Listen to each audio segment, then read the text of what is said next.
You start telling a story. You think it's interesting, maybe even funny, but halfway through, you see it. Their eyes shift. They glance at their phone. They say, "Oh, wow, that's crazy." The universal code for "I want out of this conversation." And suddenly you feel that familiar sting of self-doubt. Did I just talk too much? Was it boring? Am I bad at storytelling? Here's the truth, and it might hurt a little. It's not that your stories aren't valuable, it's that the way you're telling them makes people feel disconnected. And I say this not to criticize, but because I've been there too. I used to wonder why my stories didn't land, while others could say the most random thing and have everyone laughing and leaning in. I've spent years studying people who captivate effortlessly, and what I've learned is this: it's not about being flashy, clever, or even wildly interesting. It's about connection. And the reason people tune out isn't because they don't like you, it's because your story isn't inviting them in. So let's break down why people don't want to hear your stories and how to fix it. Step 1. You tell the story for you, not them. Most of us tell stories to express ourselves.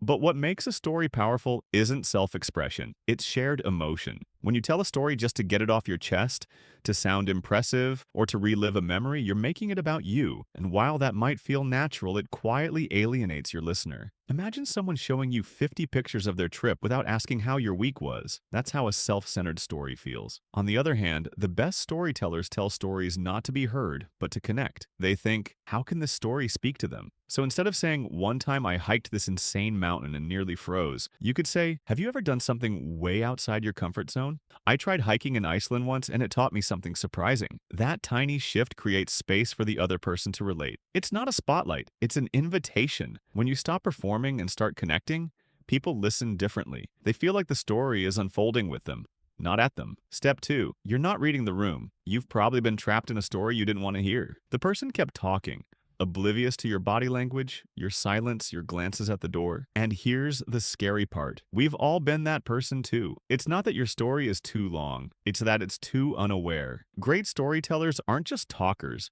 they're observers. They read the room like a DJ reads a dance floor. They can feel when the energy dips. They know when to pick up the pace, cut to the chase, or stop entirely. One guy can talk for 10 minutes about how he lost his keys and no one cares. Another can talk for 2 minutes about how his kid called him uncool, and everyone leans in. What's the difference? Awareness. So if someone's posture stiffens, if they stop responding, if their smile fades, don't ignore it. Don't plow forward. Pivot. Wrap it up. Or even better, involve them. Ask a question mid-story. Has that ever happened to you? That one question can turn a monologue into a moment of shared experience. And when people feel like part of the story, they're far more likely to stay engaged until the end. Step 3. You focus on events instead of emotions. Here's the mistake most of us make. We tell stories like timelines. First we got there, then we waited, then the bus came, then we left. That's a list, not a story. What makes stories compelling isn't what happened.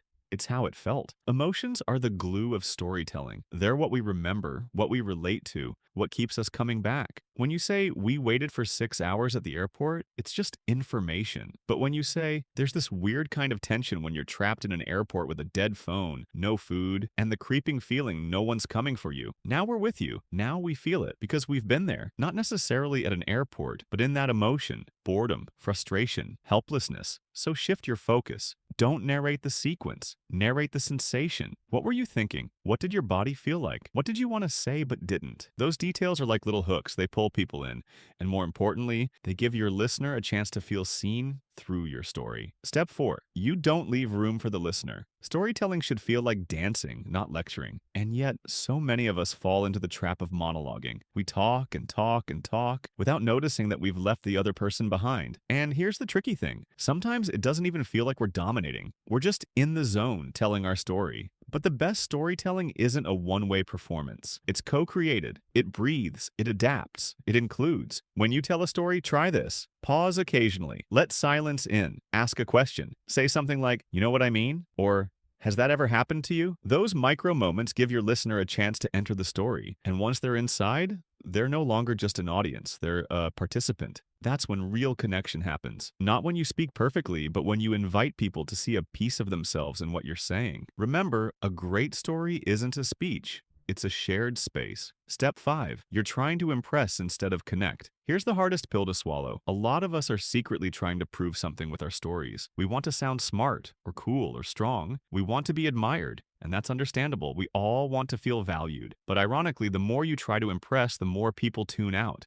Because people don't connect with perfection. They connect with humanity. Think about the last story that moved you. It probably wasn't flawless. It was probably real. It probably had a moment of doubt, of pain, of confusion, something that felt like truth. And truth is magnetic. When you say things like, honestly, I felt like a complete idiot, or I was terrified, but I didn't want anyone to see it, you create space for others to say, me too. That's what we're all really looking for. Not stories that make someone sound amazing, but stories that remind us we're not alone. So the next time you catch yourself trying to craft the perfect story, stop. Ask yourself, what's the most honest version of this? Not the coolest, not the funniest, the truest. Because connection lives in truth, not performance. Stories aren't just told. They're shared. A few weeks ago, I watched two people on a bench deep in conversation. One of them was talking, animated, expressive. The other was listening, smiling, laughing, reacting. I couldn't hear the words, but I could feel the story. It wasn't just being told, it was being shared. And that's the difference. That's what makes storytelling unforgettable. It's not about length